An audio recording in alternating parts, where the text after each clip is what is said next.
ठीक है, अगला टॉपिक प्रायद्वीपीय पठार है, पेनिनसुलर प्लेट्यू। तो इसके बारे में पढ़ना है।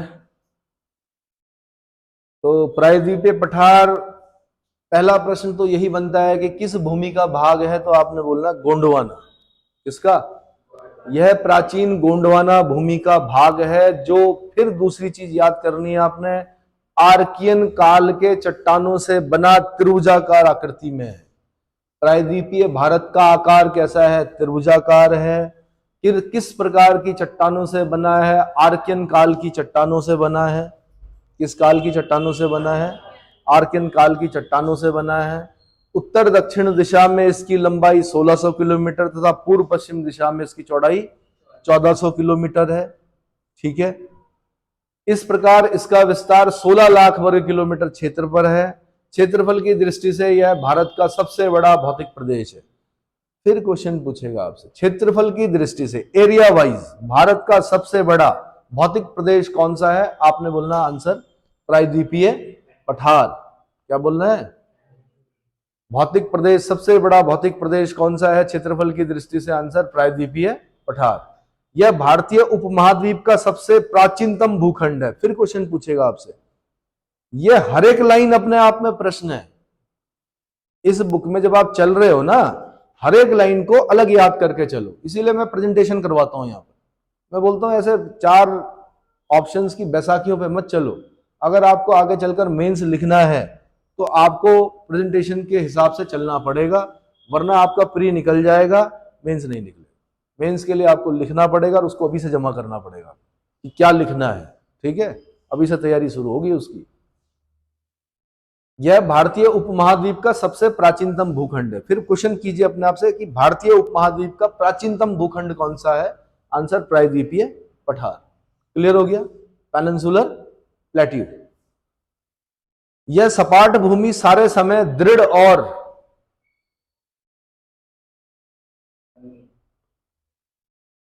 अगम्य खंड के रूप में बनी रही है, इसलिए इसे उत्खंड, होस्ट की उपमा दी गई है। HORST को हाईलाइट कीजिए, उत्खंड को हाईलाइट कीजिए।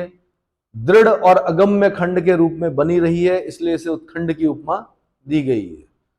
फिर अगला पॉइंट, विवर्तनिक यानी टेक्टोनिक दृष्टि से शांत क्षेत्र होने के कारण प्रायद्वीपीय पठार पर भूकंप आने की संभावना काफी कम होती है। यद्यपि लातूर और कोयना के भूकंप इस पर प्रश्न चिन्ह लगाते हैं। लातूर में भूकंप आया, एक बड़ा खतरनाक आया। कोयना में भूकंप आया, कोयना नदी है, उस पर एक डैम बनाया गया, कोयना डैम। ठीक है, क्या किया कि पानी, जब डैम बनता है तो उसके पीछे एक रिजर्वायर होता है जिसमें पानी इकट्ठा होता है। पानी इकट्ठा हुआ, कुछ ज्यादा हो गया मेरे ख्याल से, नीचे की जो रॉक्स हैं वो टूट गई। जब रॉक्स टूटती हैं तो उसकी एक थ्योरी पढ़ते हैं आप, इलास्टिक रिबाउंड थ्योरी, यानी प्रत्यास्थ पुनश्चलन सिद्धांत, कि रॉक जब टूटेगी तो एनर्जी रिलीज होगी, और जो एनर्जी रिलीज होगी वो किस रूप में होगी? भूकंप के रूप में आएगी। और जब भूकंप आया तो जन धन की हानि हुई। मैंने कहा ज्योग्राफी और जियोलॉजी में चेंज करना पड़ा कि भाई ये क्षेत्र शांत था, पर मानवीय क्रियाकलापों के कारण, मानवीय छेड़छाड़ों के कारण इस क्षेत्र में भी भूकंप आ सकते हैं, है ना। कोई व्यक्ति शांत है पर उसको आप लगातार परेशान करते रहोगे तो हो सकता है वो भी अपना रौद्र रूप दिखाए। प्रकृति है। आपने इतना पानी इकट्ठा कर दिया, आपने क्या किया, जो रिजर्वायर था उसके वॉल्यूम को कितना रखना है, इस चीज की शायद स्टडी करने में चूक हो गई कि नीचे की रॉक्स कितना सह सकती हैं, और जिसके कारण क्या हुआ, रॉक टूटी और क्या हुआ, भूकंप आया। कितना समझ में आया? वो जो आप पढ़ते हैं ना मैथमेटिक्स में, क्या पढ़ते हैं, पानी का एक क्यूब बनाते हैं मैथमेटिक्स में, एक पानी का एक क्यूब बनाते हैं आप, उसका वेट आप नीचे लेते हो, एक आप सामने की तरफ लेते हो और एक आप बीच में लेते हो। कहां पर काम आता है? डैम बनाने से पहले सबसे पहले स्टडी की जाती है, भाई पानी का कहां तक निशान लगाया जाता है कि इससे ऊपर नहीं रखना है पानी।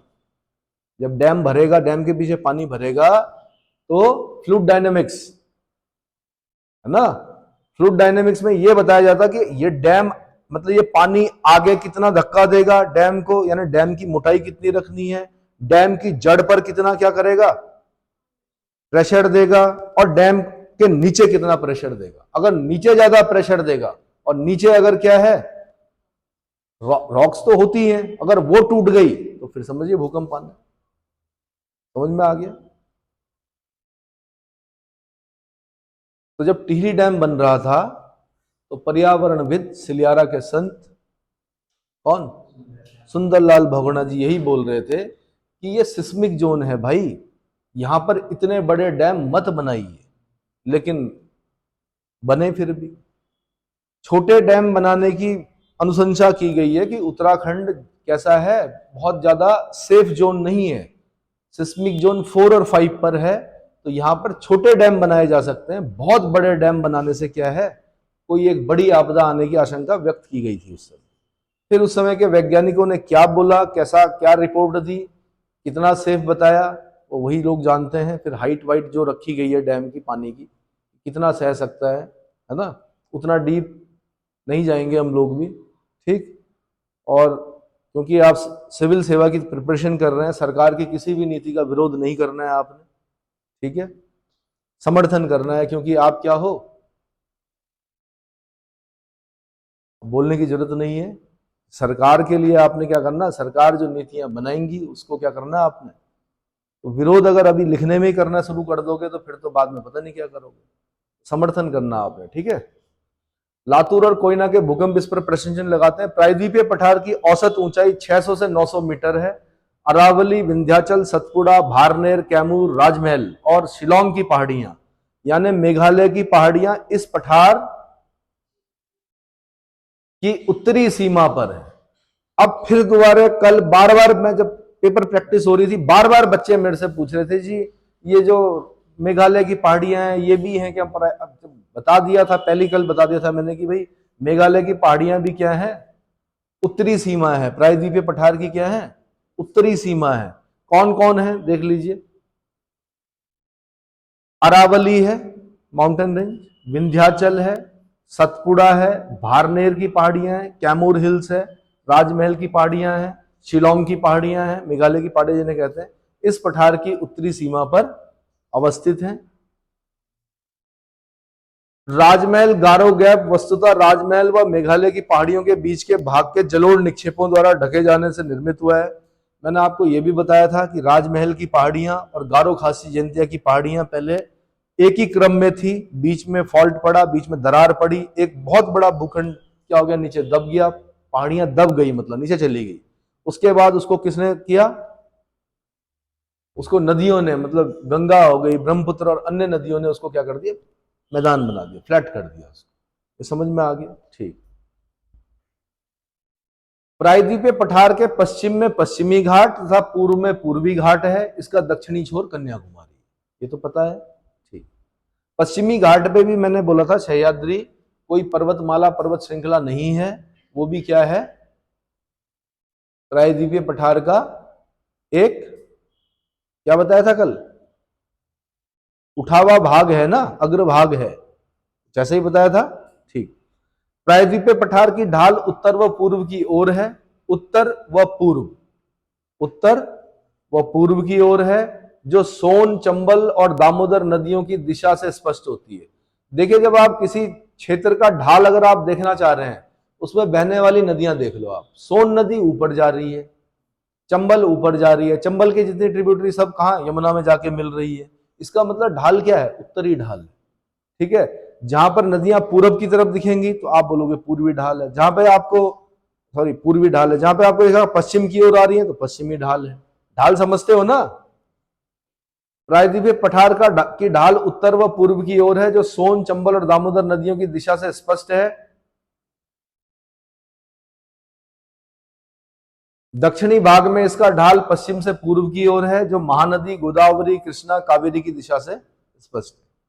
सारी जो आपकी कृष्णा, कावेरी, महानदी, जितनी भी ये नदियां दिख रही होंगी आपको, कहां गिरती हैं, बंगाल की खाड़ी में दिखती हैं। किसकी तरफ हो गया ढाल, विंध्य श्रेणी तथा 21 डिग्री से 24 डिग्री उत्तरी अक्षांश के मध्य स्थित नर्मदा और ताप्ती नदियों की भ्रंश घाटियां प्रायद्वीपीय पठार को दो असमान भागों में बांटती है, मध्यवर्ती उच्च भूमि तथा दक्कन का पठार।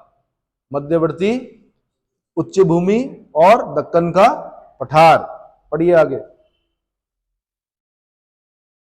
जरा पीछे बॉक्स दिखाइए मुझे, बॉक्स क्या था?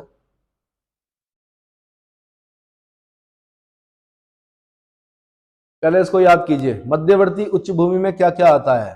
अरावली श्रेणी आती है, अरावली। पूर्वी राजस्थान की उच्च भूमि आती है, मालवा का पठार आता है, बुंदेलखंड का पठार आता है, विंध्याचल बघेलखंड पठार आता है, छोटा नागपुर का पठार आता है, मेघालय का पठार आता है। ठीक है, क्वेश्चन पूछेगा वो आपसे, यूपीएससी क्वेश्चन पूछेगी कि प्रायद्वीपीय पठार की मध्यवर्ती उच्च भूमि में निम्नलिखित में से कौन शामिल नहीं है? अरावली देगा और अरावली के तुरंत बाद सतपुड़ा श्रेणी देगा। क्या करेगा? या अरावली देगा और उसके बाद विंध्याचल देगा। क्या देगा? विंध्याचल देगा, विंध्याचल के बाद सतपुड़ा देगा, सतपुड़ा के बाद बुंदेलखंड दे देगा, या मालवा दे देगा, या छोटा नागपुर पठार दे देगा। अब आपने ध्यान रखना है, सतपुड़ा उधर आता है। सतपुड़ा कहां आता है? इधर कौन कौन आता है? राजस्थान की अरावली आती है, पूर्वी राजस्थान की उच्च भूमि आती है, मालवा का पठार आता है, मालवा प्लेट्यू जिसको बोलते हैं, बुंदेलखंड है ना, झांसी वाला जो रीजन है वो आता है, विंध्याचल बघेलखंड का क्षेत्र आता है, छोटा नागपुर का पठार आता है, मेघालय का पठार आता है। ये सब किस में आ रहा? मध्यवर्ती उच्च भूमि में आ रहा है। किस में आ रहा? लेकिन दक्कन के पठार में कौन कौन आएगा? सतपुड़ा श्रेणी, महाराष्ट्र का पठार, महानदी बेसिन, उड़ीसा उच्च भूमि, दंडकारण्य छत्तीसगढ़, दंडकारण्य छत्तीसगढ़ में ज्यादा पार्ट है दंडकारण्य का, तेलंगाना का पठार, तमिलनाडु का पठार, पश्चिमी घाट, पूर्वी घाट, पश्चिमी घाट। और ये यूपीएससी का क्वेश्चन बनेगा। यहां से यूपीएससी ऐसी ही जगहों से क्या करती है? प्रश्न बनाती है। वो देखती है कि आपकी डेप्थ क्या है। और कई बच्चे मेरे से पूछते हैं कि इतना क्यों पूछती है भाई? इतना इसलिए पूछती है कि जो कल को आपको फाइल वर्क करना है ना, ऐसा नहीं होगा कि आपको फाइल 10 दिन के लिए दी जाएगी। आपने किसी फाइल पर तत्काल कार्रवाई करनी है, तो आपको बहुत जल्दी उसको पढ़ना है, समझना है, उसके अंदर की चीजों को क्या करना है। अगर आप इन बारीकियों को पकड़ पाए और उनके द्वारा पूछे गए प्रश्नों का उत्तर दे पाए, तो आपकी बुद्धि सूक्ष्म मानी जाएगी। क्या मानी जाएगी? आपकी निगाह शार्प मानी जाएगी।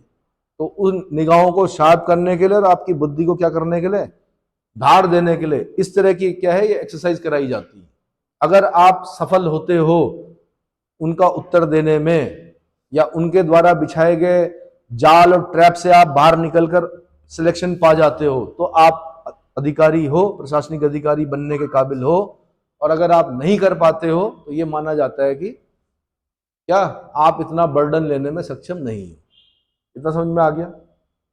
इसको याद करना है, पढ़ना नहीं है, खाली याद करना है। फिर इसको मैप एटलस में क्या करना है? देखना है, हाईलाइट करना है। और फिर आपने बोलना मध्यवर्ती उच्च भूमि, और इस वाले पार्ट को बोलना आपने दक्कन के पठार। क्लियर हो गया? क्लियर हुआ? ठीक है, आगे बढ़िए भैया। वस्तुतः विंध्य श्रेणी तथा सतपुड़ा की पहाड़ियां उत्तरी तथा दक्षिणी भारत के मध्य एक प्राकृतिक अवरोधक का निर्माण करती थी, जहां क्रमशः पूर्ववर्ती आर्य तथा द्रविड़ संस्कृतियों का उद्विकास हुआ। विंध्याचल से नीचे द्रविड़ संस्कृति दिखती है हमें। क्या दिखती है? द्रविडियन। ठीक है, और ऊपर क्या दिखती थी? आर्य संस्कृति दिखती थी। फिर मैंने एक क्वेश्चन भी बताया था आपको कि दक्षिण भारत का आर्यकरण किसने किया? आंसर अगस्त्य ऋषि और उसके पुत्रों ने किया, उनके पुत्रों ने किया। उन्होंने द्रविड़ों के साथ, उनके पुत्रों ने द्रविड़ों के साथ विवाह किया, जो संतानें उत्पन्न हुई उन्हें आंध्र कहा गया। ये बताया था, इतिहास में लिखा हुआ है। ऐसे ही एक हम मिडिवल में पढ़ते हैं कि जितने भी सुल्तान थे वो ऊपर ही रहते थे विंध्याचल से। एक व्यक्ति था जो दक्षिण भारत में गया था। कौन था वो? अलाउद्दीन खिलजी। कौन? सुना होगा आपने, देवगिरी, जिसको बाद में हम दौलताबाद के नाम से भी जानते हैं। देवगिरी के राजा रामचंद्र देव पर आक्रमण करने वाले अपने सूबेदार रहते हुए अलाउद्दीन खिलजी ने, सूबेदार था उस समय, राजा नहीं बना था, जलालुद्दीन फिरोज खिलजी का भतीजा और दामाद था। अपने सूबेदार रहते हुए उसने देवगिरी पर आक्रमण किया था, बहुत सा धन प्राप्त किया था वहां से। बाद में राजा बनने के बाद फिर उसने अटैक किया, और वो समझ गया था कि क्या क्या समझ गया था कि दक्षिण भारत स्वर्ण भंडार है, सोना, हीरे, मोती, जवाहरात अगर कहीं हैं तो कहाँ हैं? विंध्याचल के नीचे हैं। इसीलिए उसने एक स्ट्रेटजी चली। उसने देवगिरी के राजा रामचंद्र को जब उसके सामने प्रस्तुत किया गया तो उसने दंडित नहीं किया उस व्यक्ति को। क्या किया उसने? राय रायान की उपाधि दी। राजाओं का भी राजा हो गए थे।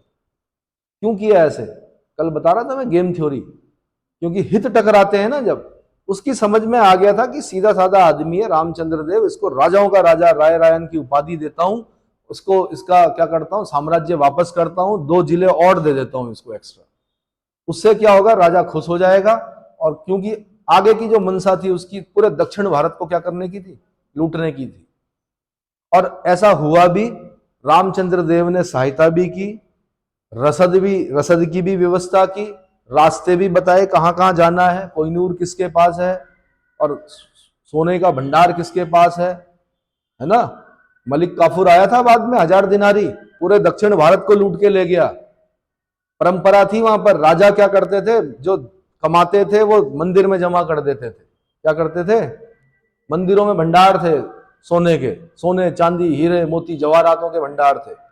और वो समझ गए थे कि इनको लूटना है। हजारों ऊंटों में ले गए ये लोग, घोड़े नहीं बोल रहा हूं मैं, ऊंटों में ज्यादा सामान आता है। हजारों ऊंटों में ले गए और वो सोना चांदी चलता रहा मुगलों के आगे तक। वो तो बाद में लेटर मुगल क्या हो गए? बेवकूफ हो गए, जिन्होंने कि क्या बोलते हैं वो, लाल किले की छत की चांदी निकाल कर भी क्या किया? मदिरा पान किया, नाच गान देखा। वरना वो सोना तब तक चलता रहा। इतना स्वर्ण ले गए थे। कहां से? दक्षिण भारत से। समझ में आ रहा है? तो अलाउद्दीन खिलजी पहला दिल्ली का सुल्तान था जिसने दक्षिण पर क्या किया? अटैक किया। और उसमें उसकी सहायता किसने की? एक किन्नर खरीदा था उसने 1000 दिनार में, जिसका नाम मलिक काफूर था। हालांकि बाद में मलिक काफूर ने भी उसको धोखा दिया, ठीक है, जब बीमार हो गया अलाउद्दीन खिलजी। तो कहां तक गया वो? मदुरा तक गया। कहां? सुंदर पांडे और वीर पांडे 2 भाई लड़ रहे थे, वहां तक गया वो।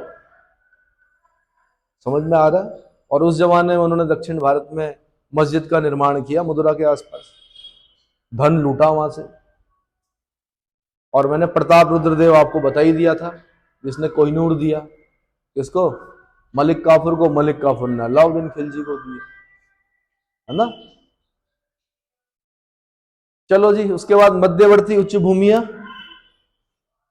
मध्यवर्ती उच्च भूमियां यानी द सेंट्रल अपलैंड। तो अरावली श्रेणी, अरावली श्रेणी, यह श्रेणी पालनपुर गुजरात से राजस्थान होकर दिल्ली तक लगभग 800 किलोमीटर लंबाई में विस्तृत है। दिल्ली के निकट इसे दिल्ली व रायसीना की पहाड़ियों की संज्ञा दी जाती है। दिल्ली में भी उच्च भूमि है और वहां पर इसका नाम क्या है? रायसीना हिल्स। मैंने आपको कहा था राष्ट्रपति भवन किस पहाड़ी पर है? आंसर रायसीन की पहाड़ियों पर है, ठीक है। दिल्ली में रायसीना बोला जाता है इसको।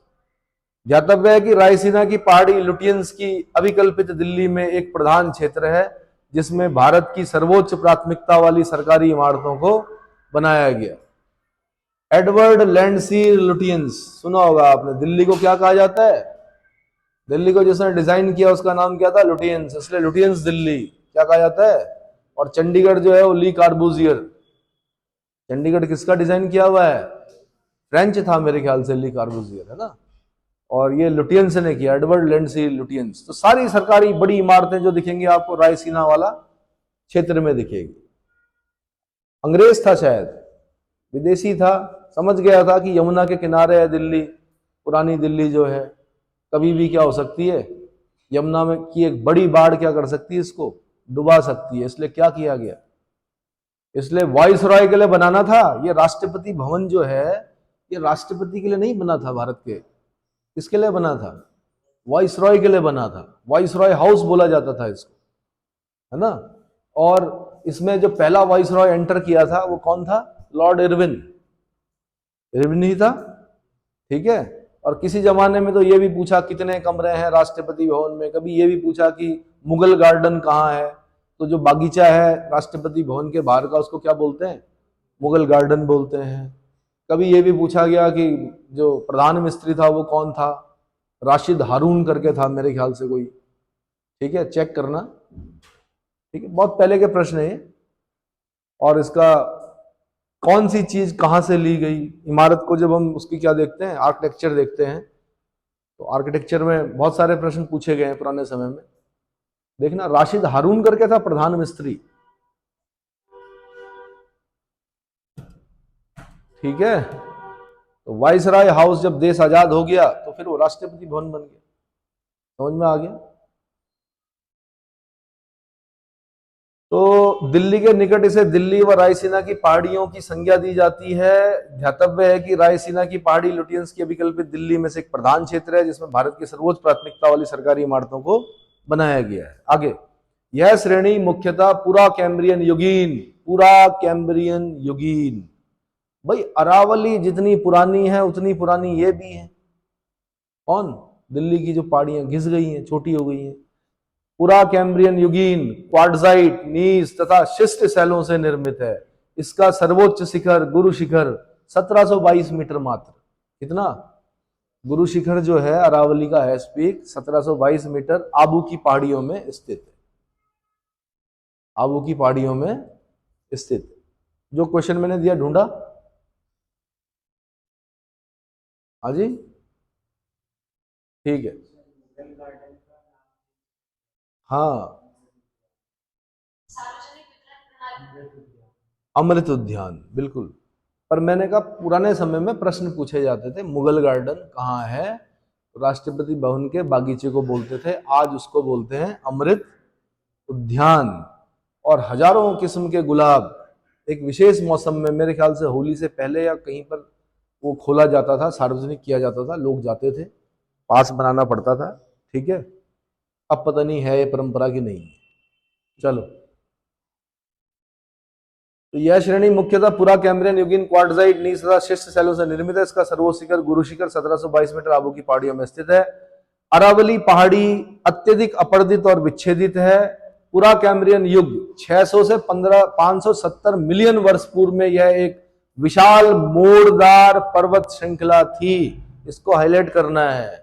फोल्डेड माउंटेन था, ठीक है, जो हिमालय से लक्षद्वीप तक विस्तृत थी, किंतु दीर्घ काल तक अपर्दन होने के कारण अब ये अवशिष्ट पहाड़ी रेजिडुअल माउंटेन्स के रूप में शेष है।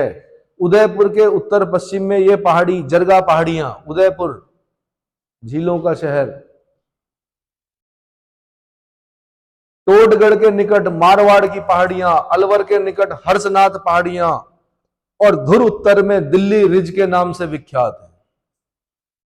फार नॉर्थ में धुर उत्तर मतलब लास्ट उत्तर में, बिल्कुल अपने लास्ट उत्तर में, यह दिल्ली रिज के नाम से विख्यात है। यूपीपीसीएस 2015 में पूछा जा चुका, आज से 8 साल पहले। यह पर्वत श्रेणी जल विभाजक के रूप में काम करती है। इसके पश्चिम की ओर माही और लूणी नदी निकलती है जो अरब सागर में नदियां नहीं, ये लूणी नहीं गिरती है। लूणी कहाँ गिरती है? रन ऑफ कच्छ में गायब हो जाती है।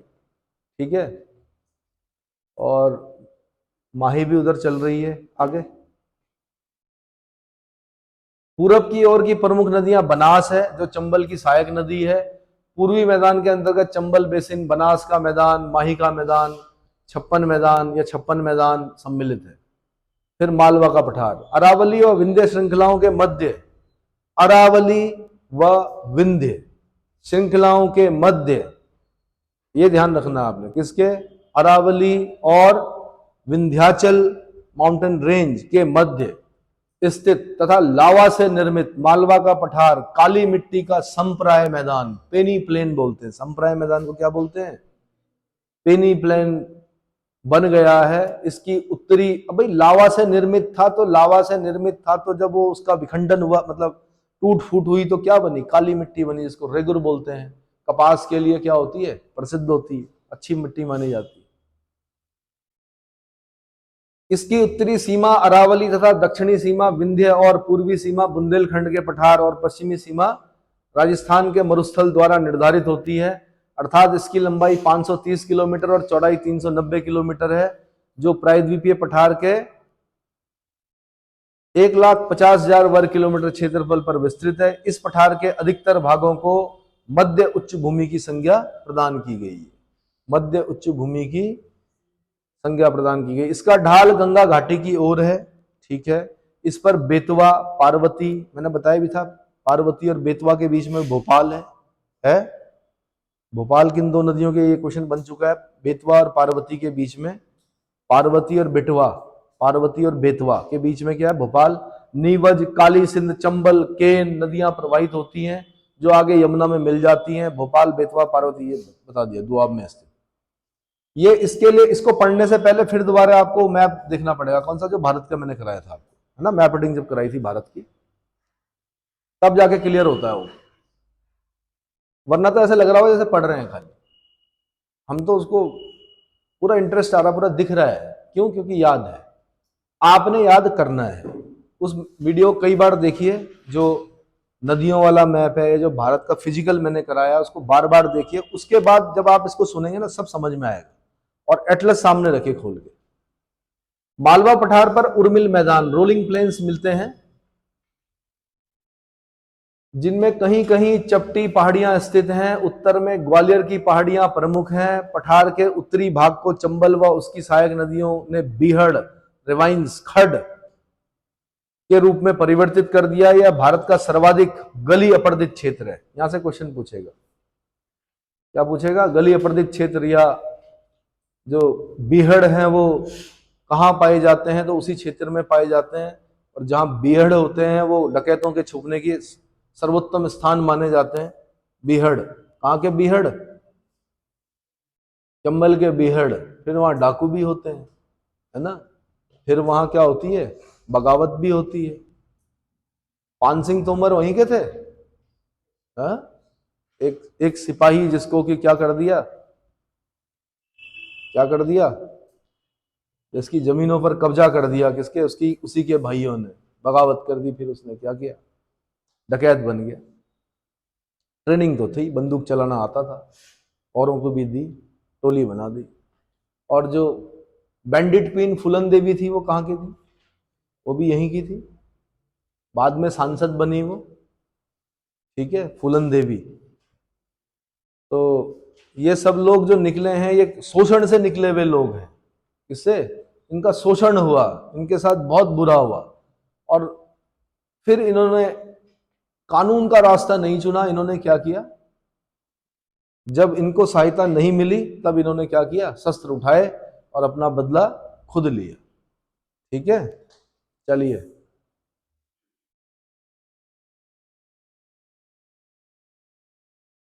बुंदेलखंड, बघेलखंड, विंध्याचल,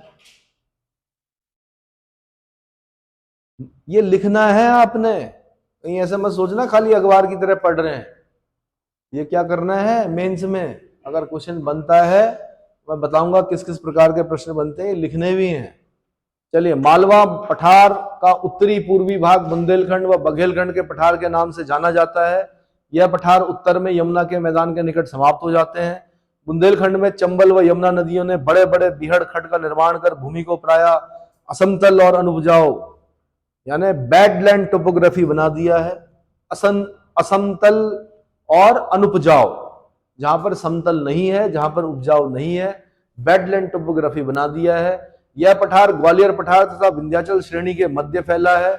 यह प्राचीनतम बुंदेलखंड नीस से निर्मित है। इसकी ऊंचाई 300 से 600 मीटर है। मालवा के पठार के दक्षिण सिरे से विंध्याचल श्रेणी लगभग 1050 किलोमीटर लंबाई में विस्तृत है। यह श्रेणी एक जल विभाजक है।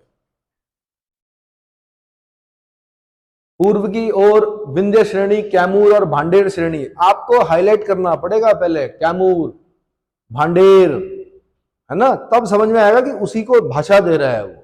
कैमूर और भांडेर श्रेणी के रूप में फैली है। ज्ञातव्य है कि कैमूर श्रेणी सोन नदी के उत्तर पश्चिम सीमा का निर्धारण करती है, जिससे सोन पटना के समीप गंगा नदी से मिल जाती है और यमुना और सोन नदियों के बीच जल द्विभाजक का निर्माण होता है। इसी के पूर्व में बघेलखंड का पठार फैला है।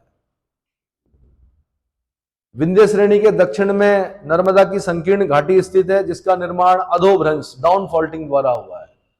नर्मदा की संकीर्ण घाटी विंध्य श्रेणी के दक्षिण में जो फॉल्ट है, वो किस चीज का उदाहरण है? डाउन फॉल्टिंग का उदाहरण है। किसका? दरारें पड़ी और बीच का पार्ट नीचे बैठ गया, उसी में से होकर कौन? नर्मदा जी क्या हो रही है? बह रही है। नर्मदा जबलपुर के निकट धुआंधार जलप्रपात बनाती है। पता नहीं कितनी बार प्रश्न पूछ लिया। धुआंधार जलप्रपात किस नदी पर है? आंसर नर्मदा पर है। कहाँ है? जबलपुर के निकट, भेड़ा घाट, है ना। कभी पूछता है वो क्या, धुआंधार पूछता है, कपिल धारा भी पूछता है कई बार, कपिल धारा। छोटा नागपुर का पठार, यह पठार मध्य उच्च भूमि का भाग है जो पश्चिम बंगाल राज्य के पुरुलिया तथा झारखंड राज्य के पलामू, धनबाद, सिंहभूम, हजारीबाग, संथाल परगना, रांची जिलों के 87239 वर्ग किलोमीटर क्षेत्रफल पर विस्तृत है। अब ये ध्यान रखना भैया, क्या झारखंड का पलामू नाम सुने हो, Dhanbad, IIT Dhanbad, Indian institute of mines Dhanbad, Singhbhum, Hazaribagh, Santhal Pargana, है ना, रांची, ये नाम सुना है। संथाल सुना है? संथाल, संथाल विद्रोह, सिद्धू कानो, हाँ, अंग्रेजों के भी नाक में दम कर दिया था इन लोगों ने जब बगावत की, तो इनके सामने ब्रितानी हुकूमत भी क्या हो गई, झुक गई। परगना घोषित करना पड़ा, संथाल परगना।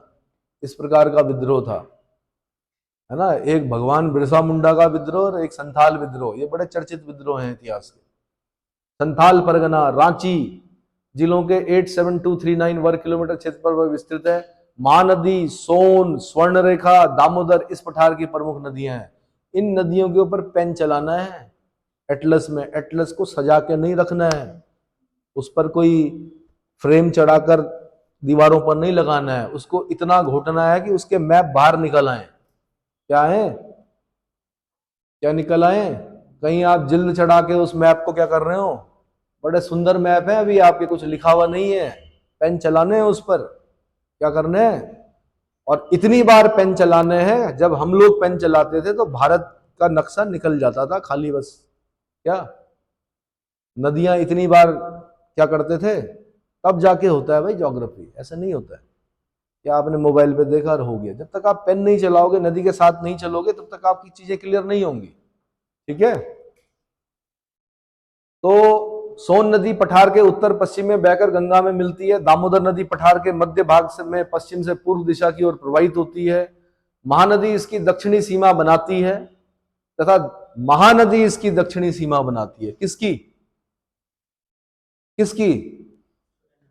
हाँ, महानदी इसकी दक्षिणी सीमा बनाती, इसका मतलब अलर्ट मोड पे हो। तथा दक्षिण, और जिन्होंने आंसर नहीं दिया वो अभी खोए हुए हैं, पता नहीं कौन सी दुनिया में। समझ में आ रहा है? दक्षिणी पूर्व दिशा में प्रवाहित होती है। राजमहल पहाड़ियां इस पठार की उत्तरी सीमा बनाती हैं। किसकी? हाँ, इस पठार में ढाल तीव्र स्कार्पों के रूप में पाए जाते हैं। कारण स्वरूप यह एक अग्र गंभीर पठार है। पठारों के भी प्रकार पढ़ने हैं। क्या पढ़ने हैं? पठारों के भी प्रकार पढ़ने हैं, बादलों के भी प्रकार पढ़ने हैं, बचपन से जिस वायुमंडल में हम रह रहे हैं उसके भी प्रकार पढ़ने हैं। अभी क्या पढ़ने हैं? तब अचानक से बचपन से आपको नहीं बताया होगा, लेकिन ज्योग्राफी बताएगी आपको कि आप ट्रोपोस्फीयर में रहते हो। किसमें रहते हो? फिर बताएंगे आपको कि ट्रोपोस्फीयर के बाद ट्रोपोपॉज भी होता है, फिर स्ट्रेटोस्फीयर भी आता है, फिर वहां पे एक ओजोन लेयर भी होती है 25 किलोमीटर के आसपास, सबसे सघन पाई जाती है ना। फिर आप पढ़ोगे कि एक क्या आइनोस्फीयर भी होती है। सुमेरु ज्योति और कुमेरु ज्योति के दर्शन होते हैं यहाँ पर। क्या होते हैं? क्या होते हैं? बहुत कुछ पढ़ना है, घबराओ मत, धीरे धीरे पढ़ते चले जाओ, पढ़ते चले जाओ, बस। समझ में आया? बादलों के भी प्रकार पढ़ने हैं। पूछेगा आपसे किस प्रकार के बादल सर्वाधिक वर्षा करते हैं? Cumulonimbus clouds. क्या? क्यूमुलस निम्बस क्लाउड्स, मतलब बादलों के भी अलग अलग प्रकार होंगे, उनके डायग्राम भी बनाने हैं। बंद गोभी के आकार का बादल, काले बादल, भूरे बादल, है ना। बादलों के भी क्वेश्चन बनेंगे आपके पास। सीरस क्लाउड्स होता है, स्टेटस क्लाउड्स होता है, क्यूमुलस क्लाउड्स होता है, क्यूमुलस निम्बस क्लाउड्स होता है। तो बहुत सारे प्रकार पढ़ने हैं, तो प्रकार ही हैं यहाँ पर, तब आएगा आनंद। तो सबसे पहले तो अपने सब्जेक्ट से प्रेम कीजिए। अभी मैंने कहा अभी मैं ज्योग्राफी बता रहा हूं, धीरे धीरे मैंने और सब्जेक्ट भी बताने हैं। पॉलिटी कराना है पूरा, आपको हिस्ट्री कराना है, इतिहास का इंतजार करते रहिए, इतिहास का ही शिक्षक हूं मैं। पहला सब्जेक्ट मेरा क्या है?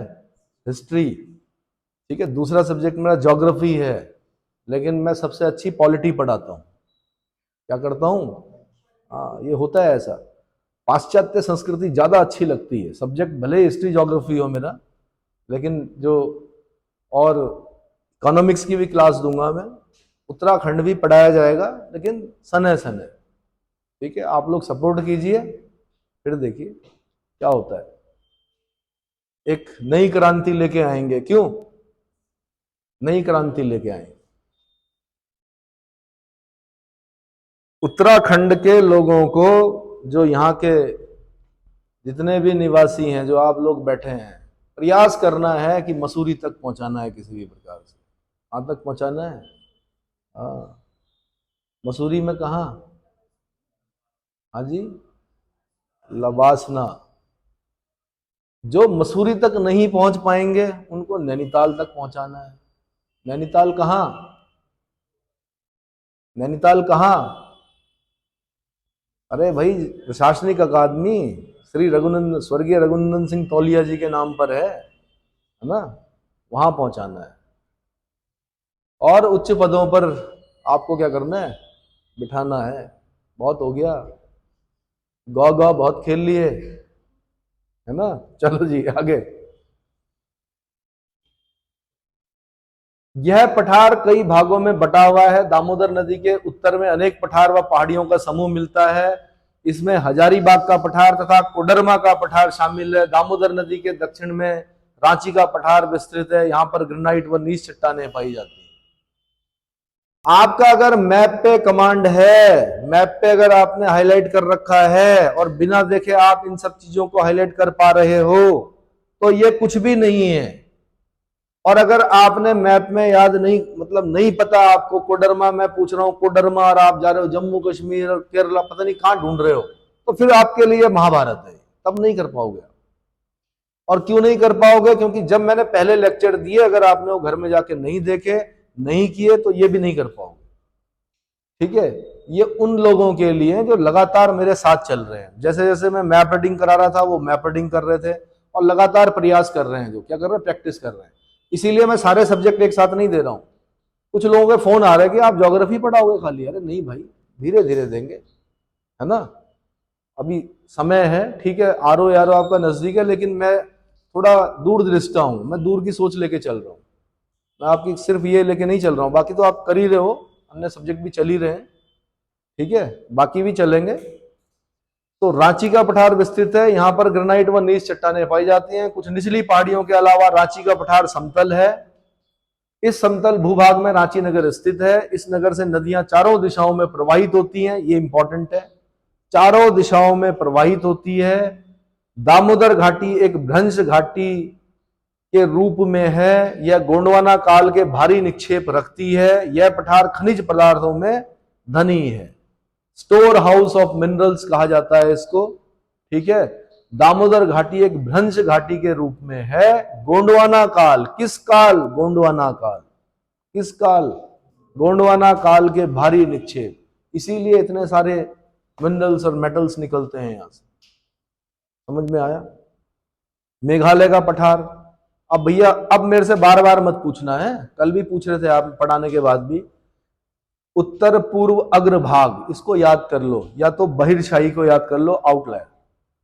मेघालय पठार प्रायद्वीपीय पठार का, फिर बोल रहा हूं जोड़ देकर, मेघालय पठार प्रायद्वीपीय पठार का बहिर्शाही यानी आउटलायर, अर्थात उत्तर पूर्वी अग्रभाग है। प्रायद्वीपीय पठार का ही भाग है मेघालय का पठार। कल आप बार बार मेरे से पूछ रहे थे कि सर मेघालय का पठार क्या इसका भाग है? अरे भाई है, कल भी बताया, परसों भी बताया, आज फिर बता रहा हूं जोड़ देकर। फिर आगे शिलोंग का पठार, इसे शिलोंग के पठार की संज्ञा दी जाती है, प्रदान की गई है। यह एक समतल भूमि है जो भ्रंशन के कारण भारतीय प्रायद्वीप से मालदा गैप द्वारा पृथक हो गया है। गैप जो पड़ा है उसका गैप का नाम क्या है? मालदा। फिर एक्सप्रेस भी जाती है वहां पे, Malda express, Sealdah express, West Bengal में जाती है। हाँ, इसका क्षेत्रफल लगभग 35,291 वर्ग किलोमीटर है तथा औसत ऊंचाई 610 से 1830 मीटर के मध्य है। इस पठार के पश्चिम सिरे पर गारो, खासी, जैंतिया, गारो की पहाड़ियां, मध्यवर्ती भाग में खासी और जैंतिया तथा पूर्वी भाग में मिकिर की पहाड़ियां स्थित हैं। खासी पहाड़ी का मध्य भाग मेज के समान है जिस पर शिलोंग नगर अवस्थित है। शिलोंग नगर किस पर अवस्थित है? खासी पर, है ना। और एक खासी विद्रोह हुआ है यहां पर, जिसके नेता कौन थे? तीरथ सिंह। कौन थे? खासी विद्रोह, अंग्रेजों के समय की बात है, जब हम हिस्ट्री पढ़ रहे होंगे। खासी विद्रोह के नेता कौन थे? आंसर तीरथ सिंह। और एक मणिपुर विद्रोह भी हुआ है। क्या हुआ है? वहां पे एक छोटी सी बालिका थी, गेडेनल्यू। कौन थी? रानी की उपाधि दी थी जवाहरलाल नेहरू ने, रानी गेडेनल्यू। मणिपुर नागरिक विद्रोह, मणिपुर विद्रोह, नागा विद्रोह भी बोलते हैं उनको। क्या बोलते हैं? ये मणिपुर, नागालैंड, ये तो अब पढ़ रहे हैं हम लोग। अलग अलग कम्युनिटी के लोग थे, नागा विद्रोह भी बोलते हैं उसको, मणिपुर विद्रोह भी बोलते हैं। उसकी नेता कौन थी? एक छोटी सी बालिका थी, आदिवासी बालिका, नागा बालिका थी, जिसका नाम गेडेनल्यू था। तो प्रभावित हुए नेहरू, चाचा नेहरू। उन्होंने कहा ये तो रानी है, रानी गेडेनल्यू बोला गया। क्या बोला गया? कई बार क्वेश्चन आया कि रानी की उपाधि किसने किसने दी गेडेनल्यू को। आंसर, कोई संशय है? कोई संशय है? ठीक है, आगे। खासी पहाड़ी का मध्य भाग मेज के समान है जिस पर शिलोंग नगर अवस्थित है। पठार का धरातल बहुजननिक यानी पॉलीजेनेटिक उत्पत्ति को सूचित करता है। मेघालय के पठार पर कैम्ब्रियन पूर्व की ग्रेनाइट, नीस, ग्रेनुलाइट आदि शैलें मिलती हैं, जिसके ऊपर टर्शियरी शैलें बिछी हैं। शिलोंग शिखर इस क्षेत्र का उच्चतम शिखर है। शिलोंग शिखर इस क्षेत्र का उच्चतम शिखर है। उसके बाद क्या है भाई? दक्कन का पठार। यह त्रिभुजाकार पठार पूर्वी तथा पश्चिमी घाटों, सतपुड़ा, मैकॉल, राजमहल पहाड़ियों के मध्य 7 लाख वर्ग किलोमीटर क्षेत्र पर विस्तृत है। इसकी ऊंचाई 500 से 1000 मीटर है। 500 से 1000 मीटर है। यह महाराष्ट्र के अधिकांश भाग, मध्य प्रदेश, कहां है? महाराष्ट्र के अधिकांश भाग, मध्य प्रदेश, छत्तीसगढ़, उड़ीसा, पश्चिमी आंध्र प्रदेश, कर्नाटक, तमिलनाडु राज्यों में विस्तृत है। इस पठार का निर्माण, फिर याद करना आपने, क्रिटेशियस युग के ज्वालामुखी क्रिया द्वारा हुआ है। लावा के निक्षेप 2000 मीटर यानी 2 किलोमीटर तक हैं। कितने? 2000 मीटर का मतलब 2 किलोमीटर होता है। लावा के निक्षेप 2000 मीटर से अधिक गहरे हैं। इस पठार का आधार प्राचीन रवेदार, रवे बोलते हैं क्रिस्टल को, रवे मतलब शैल, मतलब चट्टाने, ठीक है, रवेदार शैलों से निर्मित है। इसमें जीवाश्म रहित, जीवाश्म कहां से होने? जीव थे ही नहीं, है ना। जीवाश्म रहित, और अगर रहे भी होंगे तो लावा में तो आपको पता ही है जीव का कोई फसल नहीं बच सकता। इसमें जीवाश्म रहित ग्रेनाइट, नीस, बेसाल्ट, चूना पत्थर तथा क्वार्टजाइट शैलें मिलती हैं। इन शैलों के अपरदन से काली मृदा का निर्माण हुआ है। दक्कन का पठार निम्नलिखित खंडों में विभाजित किया जा सकता है यथा। नंबर 1, सतपुड़ा श्रेणी। यह पर्वतमाला नर्मदा और ताप्ती नदियों के बीच पश्चिम से राजपीपला की पहाड़ियों से प्रारंभ होती है तथा पूर्व व उत्तर पूर्व में आगे सतपुड़ा, महादेव, मैकॉल पहाड़ियों के रूप में छोटा नागपुर पठार तक फैली हैं। पूर्वी सीमा राजमहल की पहाड़ियों द्वारा बनती है। वास्तव में इस पर्वतमाला का विस्तार 21 डिग्री से 24 डिग्री, ये याद रखना आप, 21 डिग्री से 24 डिग्री उत्तरी अक्षांश के बीच है। यह अधिकतर बेसाल्ट और ग्रेनाइट चट्टानों की बनी है। फिर ये याद रखना, यहां से क्वेश्चन बनेगा, ये वाला किससे बनी है? किससे बनी? बेसाल्ट और ग्रेनाइट चट्टानों से बनी है। इसकी औसत ऊंचाई 770 मीटर है। सतपुड़ा पर्वतमाला की सबसे ऊंची चोटी धूपगढ़, यहां से क्वेश्चन बना है। सतपुड़ा की हाईएस्ट पीक धूपगढ़ जो 1350 मीटर ऊंची है और महादेव पर्वत पर स्थित है। किस पर स्थित है? महादेव पर्वत पर, सतपुड़ा के महादेव पर्वत पर स्थित है धूपगढ़। मैकॉल पहाड़ी का सर्वोच्च शिखर और सतपुड़ा श्रेणी की दूसरी मुख्य चोटी अमरकंटक है। मैकॉल की, ये क्वेश्चन बना यूपीएससी ने बनाया, अमरकंटक, जहां से कि सोन निकलती है, जहां से नर्मदा निकलती है, किस पर अवस्थित है अमरकंटक? अमरकंटक तो चोटी का नाम है, अमरकंटक की पहाड़ी का नाम है।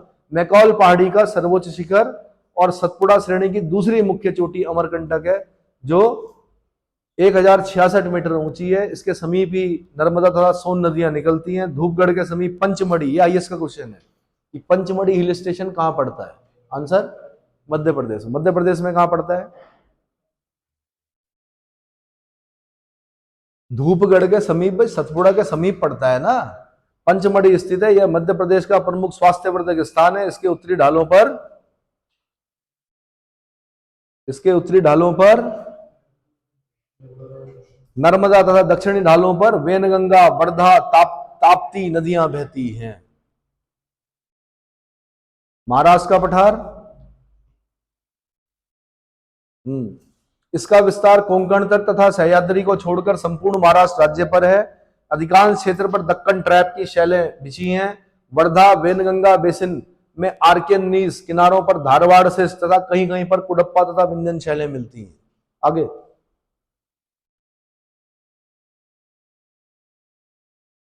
उत्तर में ताप्ती बेसिन एक असममित घाटी है। ताप्ती बेसिन कैसी घाटी है?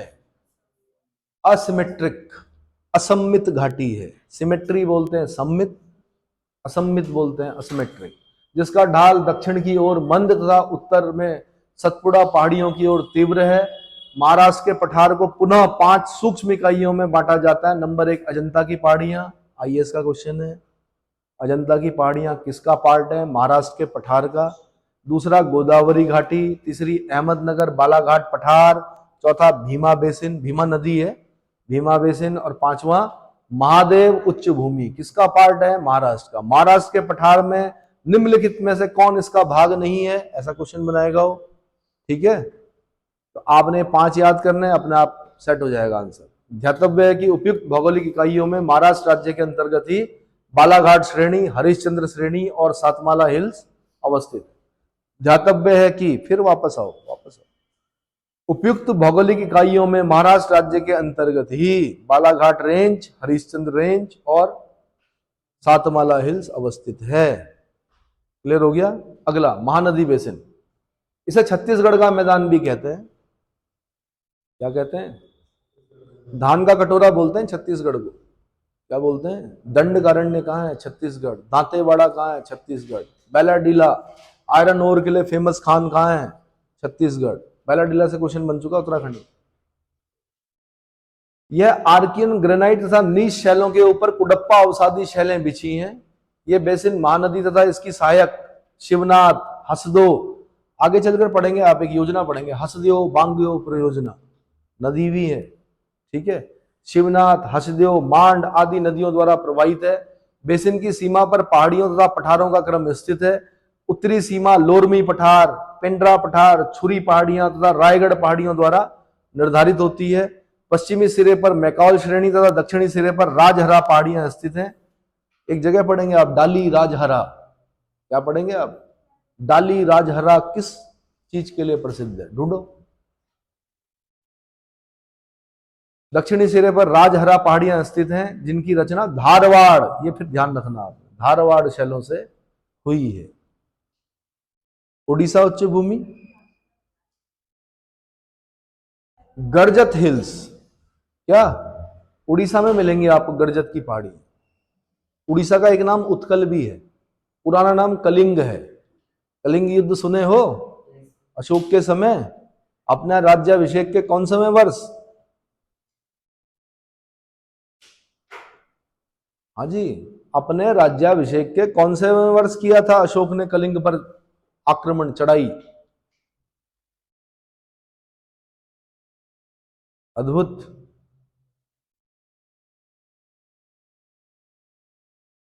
अशोक महान के बारे में पढ़ा है। कलिंग युद्ध किया था, 1 लाख लोग मारे गए थे, 1.5 लाख लोग घायल हुए थे। हृदय परिवर्तन हो गया था कि अशोक का। अपना राज्याभिषेक के कौन समय वर्ष? 8वें वर्ष। कोरोनेशन कब हुआ था अशोक का? 4 साल बाद हुआ था ना, 269 बीसी। कब हुआ था? 269 बीसी में ही हुआ था। 269 बीसी में से 8 साल घटा दो, 261 बीसी। कलिंग युद्ध कब हुआ? 261 बीसी में हुआ। उल्टा चलता है बीसी, बिफोर क्राइस्ट जो है वो उल्टा चलता है। 269 वर्ष रह गए इसके लिए, एडी एना डोमिनी एक आने के लिए। तो मैंने कहा अपना, क्योंकि उसका जो करोनेशन हुआ अशोक का वो 269 बीसी में हुआ, तो उसने अपने राज्याभिषेक के 8वें वर्ष में कलिंग युद्ध किया, तो 8 घटाना पड़ेगा 269 में से, तब आएगा 261 बीसी। क्या आएगा? 261 बीसी। किस शिलालेख में उल्लेख किया उसने कलिंग युद्ध का? हाँ जी, बढ़िया। ओडिशा उच्च भूमि, गर्जत हिल्स याद रहेगा आपको, ठीक है। उत्कल तट याद रहेगा, उत्कल मतलब उड़ीसा, पंजाब, उत्कल बंगा आता है ना, जब राष्ट्रगान आप करते हैं तो उत्कल बंगा, तो उत्कल मतलब उड़ीसा। उत्कल तट के सारे विस्तृत है। इसके पश्चिम में महानदी बेसिन, उत्तर में छोटा नागपुर का पठार, दक्षिण पश्चिम में पूर्वी घाट तथा पूर्व में उत्कल का मैदान स्थित है। प्रदेश की शैलें मुख्यतः आर्कियन, ग्रेनाइट, नीस तथा ज्वालामुखीय हैं। यह प्रदेश अनाच्छादित पहाड़ियों, पठारों, तीव्र कटकों तथा प्रौढ़ घाटियों का सम्मिश्रण है। इस उत्तरी उच्च भूमि में मलयगिरी, हाईलाइट करना आप, मलयगिरी, मेघसानी आदि उल्लेखनीय शिखर मिलते हैं। तो मलयगिरी कहां मिलेगी, मेघसानी कहां मिलेगी? आंसर अगला है दंडकारण्य, आईएएस का क्वेश्चन कहां है? तो इसका विस्तार उड़ीसा, कोरापुट और कालाहांडी जिला, आगे छत्तीसगढ़, बस्तर जिला। ये ध्यान रखना आपने, छत्तीसगढ़, रामायण जब आप पढ़ते हैं ना वहां पर भी दंडकारण्य का उल्लेख होता है। उस क्षेत्र को क्या कहा गया? दंडकारण्य। तो रामायण जब पढ़ेंगे तो आप पढ़ेंगे कि प्रभु श्री राम दंडकारण्य पहुंचे। चलो, छत्तीसगढ़, बस्तर जिला तथा आंध्र प्रदेश, पूर्वी गोदावरी, विशाखापत्तनम और श्रीकाकुलम में लगभग 89078 वर्ग किलोमीटर क्षेत्रफल पर है। यह एक विषम पठार है जिसे 2 इकाइयों में बांटा जाता है, दंडकारण्य उच्च भूमि, दंडकारण्य घाट। उच्च भूमि प्रदेश के अंतर्गत बस्तर का पठार तथा घाटों के अंतर्गत कालाहांडी का पठार सम्मिलित है। उत्तर पश्चिम की ओर कांकेर बेसिन स्थित है जो छत्तीसगढ़ मैदान का दक्षिणी विस्तार है। प्रदेश का दक्षिणी पश्चिमी भाग में मलकानगिरी का पठार स्थित है। क्या है? मलकानगिरी का पठार स्थित है। आगे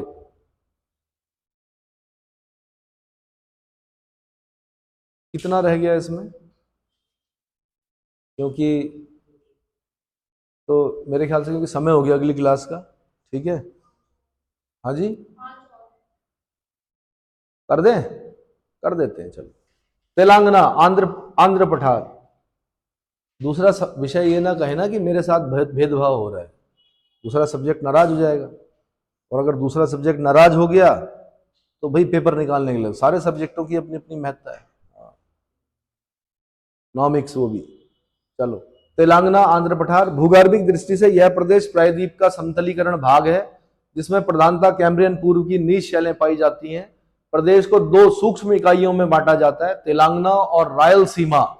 यह ध्यान रखना भाई, रायलसीमा यूपीएससी का क्वेश्चन पूछा गया है। रायलसीमा उच्च भूमि कहाँ है? रायलसीमा का पठार, रायलसीमा तेलंगाना में है। कहां पर है? तेलंगाना प्रदेश समप्राय मैदानों की एक पेटी है तथा सामान्य ढाल पूर्व की ओर है। रायलसीमा पठार समतल भूमि है। कर्नाटक का पठार, यह पठार कर्नाटक तथा केरल के कुछ भाग पर विस्तृत है। देखिए, मैं इतनी तेज इसलिए भी पढ़ रहा हूं कि मैंने मैप में दिखा रखा सब कुछ। अब क्या है कि आप उस वीडियो को बार बार सुनते रहिए, तो जैसे आपको गाने याद होते हैं ना, वैसे ये भी याद हो जाएगा। क्या हो जाएगा? ये भी याद हो जाएगा, जल्दी ही याद हो जाएगा। क्योंकि अपने आप पढ़ने से आदमी क्या करता है? कतराता है। इसलिए आपका वो काम मैं करके दे रहा हूँ, रीड करके, ठीक है? अब मुझे नहीं मालूम मेरी आवाज मधुर है या कर्कश है, मैं नहीं जानता, लेकिन इतना है कि मेरी आवाज को सुनकर कई बच्चों ने पेपर निकाले हैं। क्या किए हैं? पेपर क्रैक किए हैं, बड़े बड़े पीसेस के पेपर भी क्रैक किए हैं, यूपीएससी के प्री भी निकाले हैं। बताते हैं कि जब हम पेपर में बैठते हैं तो आपकी आवाज आती है यहाँ से, मैं नहीं होता हूं वहां पर, आवाज आती है कि जो मैंने यहाँ पर बताया होगा वो पेपर देते हुए जब सामने क्वेश्चन होता है तो मेरी आवाज बताते हैं वो। मैं भी नहीं जानता, मैं कोई दिव्य पुरुष नहीं हूं या कोई मैं देवदूत नहीं हूं, क्या हूं? एक साधारण सा शिक्षक हूं। पर वो बताते हैं कि जब हम ऐसा होता है कि इसका आंसर क्या होगा, तो यहां से आवाज आती है और वो आंसर हमें पता चल जाता है। इसलिए इसको बार बार सुनते रहिए, बार बार सुनेंगे तो क्या होगा, याद होगा। क्या होगा, तो थोड़ा मैं स्पीड में पढ़ रहा हूं क्योंकि सिलेबस ज्यादा है, टाइम कम है, और ये चीजें क्योंकि मैं पहले समझा चुका हूं तो बार बार समझाने का प्रयास क्या है, ठीक नहीं है मेरे ख्याल से, क्योंकि और विषयों पर भी हमें काम करना है।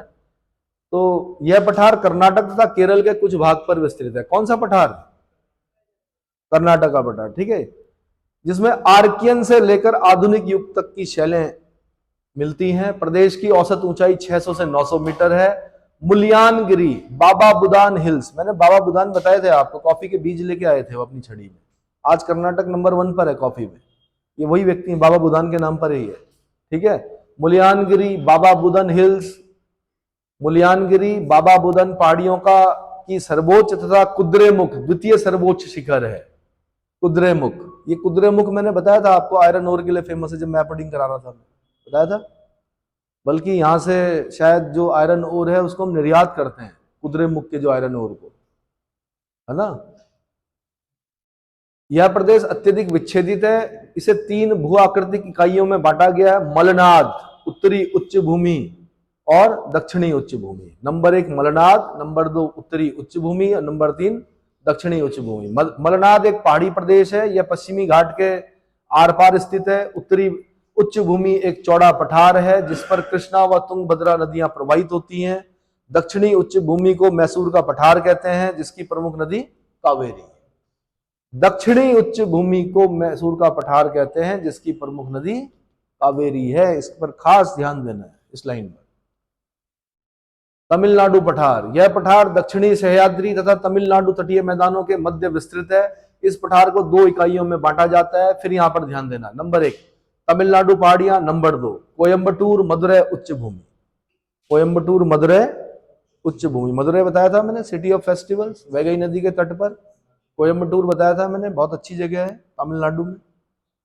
पहाड़ियों के अंतर्गत जावेदी, शेवराय, कलरायन और पंचमलाई की पहाड़ियां सम्मिलित हैं।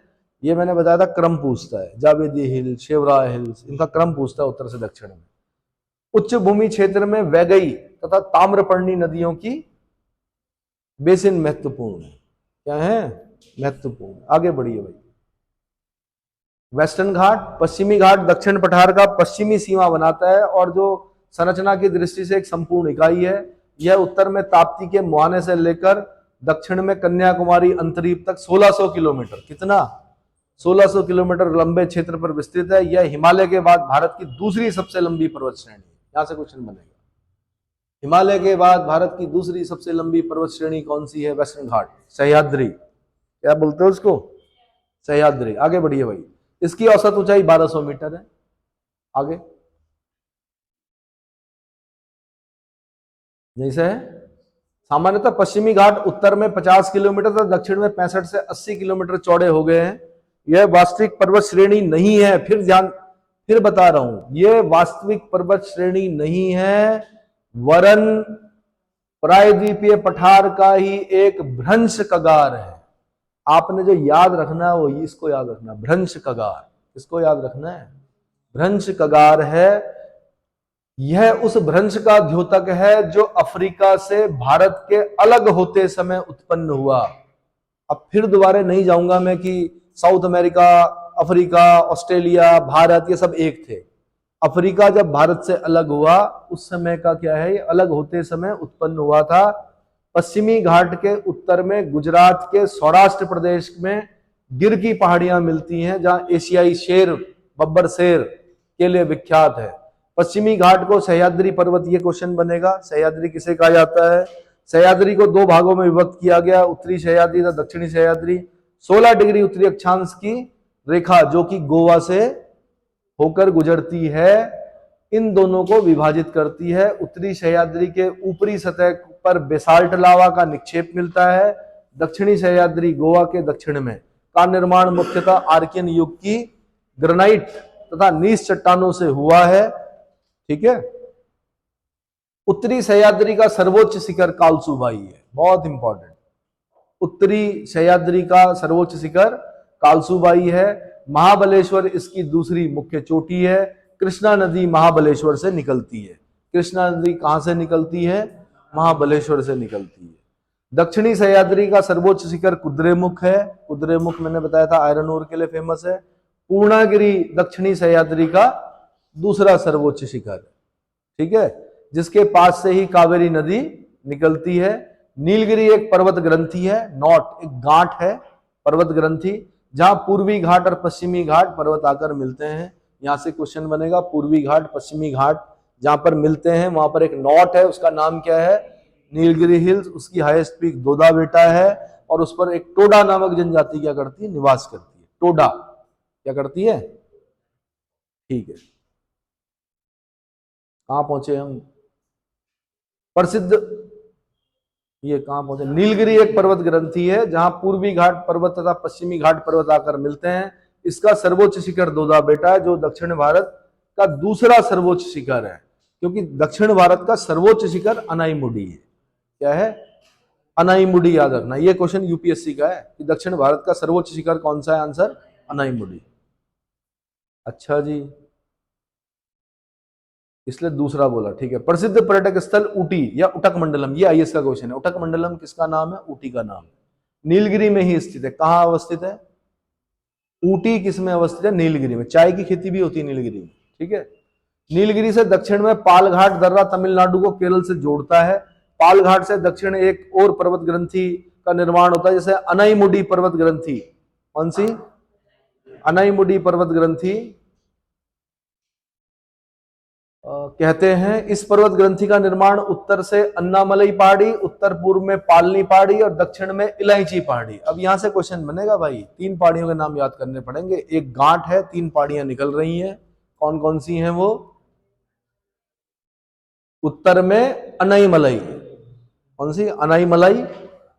उत्तर पूर्व में पालनी हिल्स, अनाईमलई, उसके बाद पालनी हिल्स, और उसके बाद दक्षिण में इलायची, कार्डेमम हिल्स। इलायची की पहाड़ियां, या ये मिलेगा आपको यूपीएससी में जल्दी क्वेश्चन, पहले भी आ रखे हैं फिर दोबारा आएंगे। पहाड़ियों के मिलने से हुआ है। अनाईमलाई पर्वत का सर्वोच्च शिखर अनाईमुडी दक्षिण भारत का सर्वोच्च पर्वत शिखर है। कार्डेमम पहाड़ी केरल व तमिलनाडु की सीमा पर है कि दक्षिण में नागरकोयल की पहाड़ियां अवस्थित है। कोडई कनाल, यहां से क्वेश्चन बना हुआ यूपीएससी का, तमिलनाडु। कोडई कनाल नामक पर्यटक व स्वास्थ्यवर्धक स्थल किस हिल पर है? पालनी हिल्स पर है। किस हिल पर है? पालनी की पहाड़ियों के दक्षिणी किनारे पर स्थित है। कुमारी अंतरीप के लगभग 20 किलोमीटर उत्तर पश्चिम घाट का अंत हो जाता है। पश्चिमी घाट पर्वत में 4 प्रमुख दर्रों का विकास हुआ है, जो उत्तर से दक्षिण की ओर क्रमशः अधोलिखित हैं। नंबर 1 थाल घाट दर्रा, मैंने बताया था आपको, महाराष्ट्र के उत्तरी सह्याद्री क्षेत्र में स्थित है। इस दर्रे से मुंबई, नागपुर, कोलकाता रेल मार्ग तथा सड़क मार्ग गुजरते हैं। थाल घाट के बाद भोर घाट, यह दर्रा भी उत्तरी सह्याद्री क्षेत्र में स्थित है। मुंबई, पुणे, बेलगाम, चेन्नई, ये पढ़ चुके हैं पहले। फिर पाल घाट, नीलगिरी, कालीकट, त्रिचूर, कोयम्बटूर, इडोर, ये याद रखना आपने बस, पाल घाट, और ये याद रखना कौन कौन से रेल मार्ग और सड़क मार्ग। सेनकोटा, नगर कोयल कार्डेमम पहाड़ियों के बीच स्थित है। नगर कोयल और कार्डेमम पहाड़ियों के बीच में, यहां से यूपीएससी क्वेश्चन पूछेगी। नगर कोयल और कार्डेमम पहाड़ियों के बीच में दर्रा तिरुवनंतपुरम तथा मदुरई को जोड़ता है। किसको जोड़ता है? तिरुवनंतपुरम और मदुरई को जोड़ता है। फिर है पूर्वी घाट, महानदी के दक्षिण में उत्तर पूर्व दिशा से दक्षिण पश्चिम दिशा की ओर 1300 किलोमीटर, कितना? 1300 किलोमीटर लंबाई में नीलगिरी पहाड़ियों तक पूर्वी घाट का विस्तार है। नीलगिरी पहाड़ियों के निकट इनका अपना अलग अलग अस्तित्व समाप्त हो जाता है।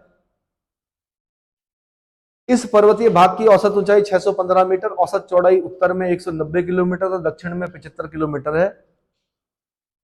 ये ध्यान रखना आपने, वहां पे हमने ऊपर कम और नीचे ज्यादा पढ़ी थी, यहाँ पे हम ऊपर ज्यादा नीचे कम पढ़ रहे हैं। वेस्टर्न घाट जब हमने पढ़ा तो ऊपर कम चौड़ा है, नीचे ज्यादा चौड़ा है वो।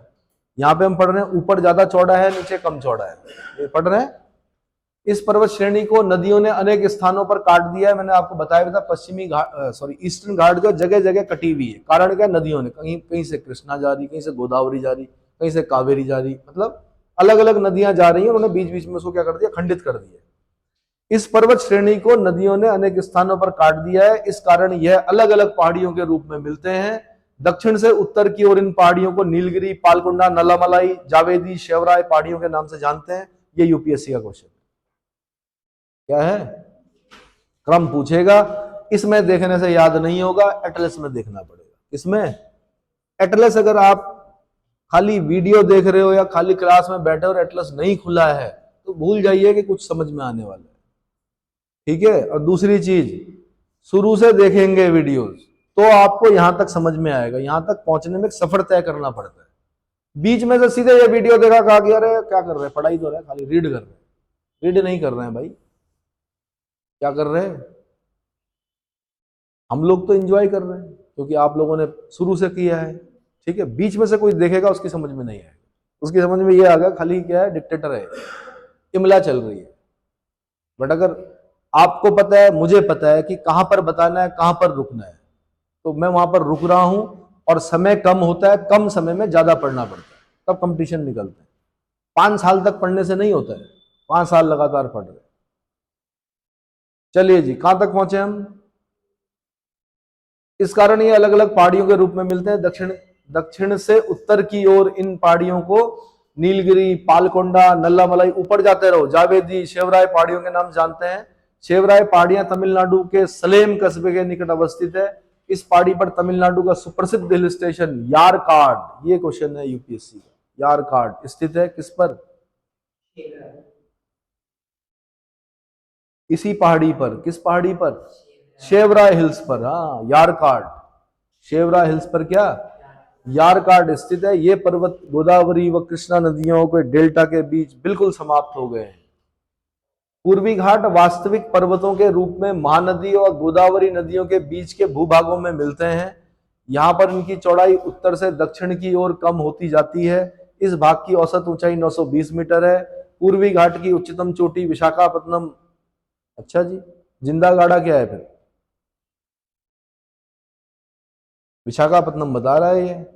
जिंदा गाड़ा भी पढ़ा हम लोगों ने, उससे पहले क्या पढ़ा था, महेंद्रगिरी पढ़ते थे पहले, महेंद्रगिरी। अच्छा ये है तो लिखा हुआ, अब ये दूसरा बना दिया। पहले हम पढ़ते थे, आज से 25 साल पहले, महेंद्रगिरी सर्वोच्च शिखर है। अब बाद में पढ़ा हमने जिंदा गाड़ा, अब बता रहा है विशाखापत्तनम। शायद विशाखापत्तनम का नाम ही जिंदा गाड़ा है, नहीं अलग है। जिंदा गाड़ा पढ़ा था, हाँ। सर्वोच्च शिखर महेंद्रगिरी, दूसरा सर्वोच्च शिखर महेंद्रगिरी है जो गंजाम जिले में स्थित है। गंजाम कहां पड़ता है, उड़ीसा में। गंजाम कहां पड़ता है, उड़ीसा। क्या मिला था यहां से, हाथी गुम्फा अभिलेख, ढूंढना जरा, हाथी गुम्फा अभिलेख कहां से मिला था। हाँ तो इन्होंने विशाखापत्तनम लिखा हुआ भाई, इसको देख लो, जिंदा गाड़ा है ना, जो ऑथेंटिक बुक है उसमें जिंदा गाड़ा है। फिर भी देख लीजिए विशाखापत्तनम क्यों बोल रहा है उसको, ये किताब क्यों बोल रही है विशाखापत्तनम। बोल रही है तो कुछ बात होगी। क्या जो मैंने अभी क्वेश्चन पूछा आपसे, हाथी गुम्फा अभिलेख का डिस्ट्रिक्ट क्या है, हाथी गुम्फा अभिलेख का जिला कौन सा है, उड़ीसा के किस जिले से मिला है। अच्छा वो उदयगिरी की, हाँ भैया उदयगिरी से मिला है। तो गंजाम से क्या मिला है, कुछ है तो गंजाम। चलो अभी फिलहाल इतिहास में नहीं जाते। यह भाग चार्नोकाइट्स व खोंडालाइट्स चट्टानों का बना है। चार्नोकाइट्स व खोंडालाइट्स चट्टानों का बना है, हाईलाइट कीजिए इसको। गोदावरी के बाद पूर्वी घाट स्पष्ट रूप से आंध्र प्रदेश के कुडप्पा और कुर्नूल जिलों में लगातार श्रेणी के रूप में मिलते हैं। इनको नल्लामलाई पहाड़ी कहते हैं। यह 900 से 1100 मीटर ऊंची है तथा क्वार्टजाइट व स्लेट चट्टानों की बनी है। इन पहाड़ियों का दक्षिणी भाग पालकोंडा श्रेणी कहलाता है, को हाईलाइट कीजिए, पालकोंडा रेंज। तमिलनाडु राज्य में यह पहाड़ियां काफी पेचीदा रूप से फैली हैं तथा पश्चिम व दक्षिण पश्चिम दिशा में अनेक श्रेणियों के रूप में पाई जाती हैं। थिरुवेल्लूर जिले में जावेदी पहाड़ियां, विल्लपुरम जिले में जीजी पहाड़ियों, तिरुचिरापल्ली जिले में क्या है, कोल्लामलाई और पंचामलाई पहाड़ियों, सलेम जिले में शेवराय और गोडुमलाई तथा कोयम्बटूर जिले में नीलगिरी पहाड़ियों के रूप में पूर्वी घाट अपना विस्तार रखते हैं। यह पहाड़ियां लगभग 1279 मीटर ऊंची हैं। तथा चार्नोकाइट चट्टानों की बनी है। ये खासकर याद रखिए भाई, चार्नोकाइट। दक्षिणी पहाड़ियों पर सागवान व चंदन के वृक्ष पाए जाते हैं। सागवान व चंदन बड़ी कीमती लकड़ियां हैं। कावेरी व पेन्नार नदियों के बीच वाले भाग पर मेलागिरी श्रेणी स्थित है, जो चंदन के वनों के लिए विख्यात है। यहां पर कावेरी नदी पूर्वी घाट को काटकर होजेकल नामक जलप्रपात बनाती है। होजेकल जलप्रपात को हाईलाइट कीजिए, कावेरी नदी, होजेकल जलप्रपात। समाप्त। ठीक।